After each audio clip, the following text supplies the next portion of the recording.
I'm at Cisco Live 2014 in Milan. I'm with Alan Gerrish, Consulting Systems Engineer from Cisco. Alan, we've been talking a little bit about FlexPod Express. Yes. What are the trade-offs that companies might need to make when they buy into the idea of converged infrastructure?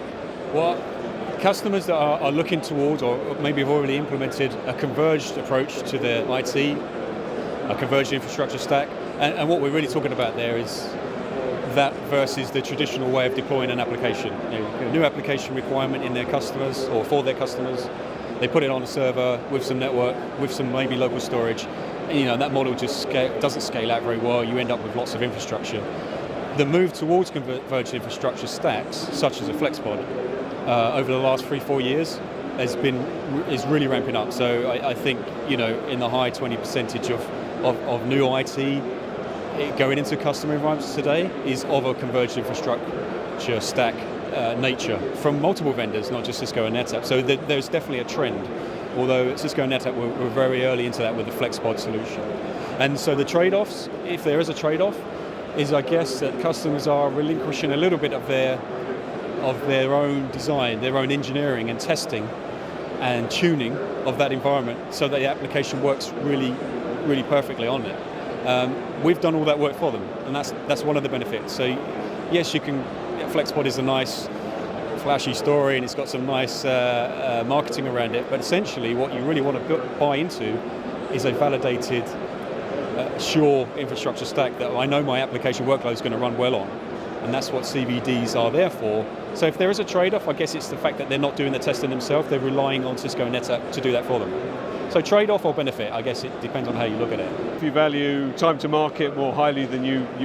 Yeah, that's a good point. So we hear this a lot from our customers. Their pressures are their internal or external customers, the consumers of the IT, the guys that want to use the application. They want it, obviously, when they want it, and how quickly can they get that application online to them is really what a solution like FlexPod's all about. So getting that application up and running, providing that to the business quicker, it's got to be good for them, and that's what they tell us in feedback that we ask. How did FlexPod save you? How did it benefit your environment? It's time to market for application, for sure. And is FlexPod, would you say it's a stepping stone towards a cloud deployment? Yeah, if a customer wants to get to a cloud of a various type, private cloud, hybrid cloud, public cloud, they need some infrastructure underneath that of a converged nature that would be beneficial because you're getting much more utilization out of the equipment. And FlexPod is a perfect delivery model for a cloud. It doesn't have to be a cloud, it can be just a converged stack, a virtualized stack, infrastructure stack, but we can also lay out software on top of that to add orchestration, end user service catalog, portals, those kind of things that make it a cloud environment.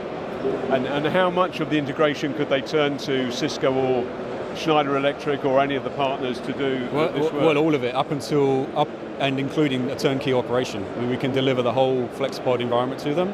We deliver that through our partners or our own professional services, whichever is more applicable.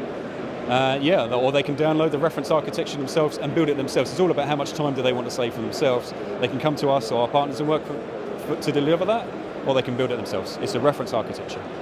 Alan, thanks very much for talking to me. No problem. Hey, happy to see you.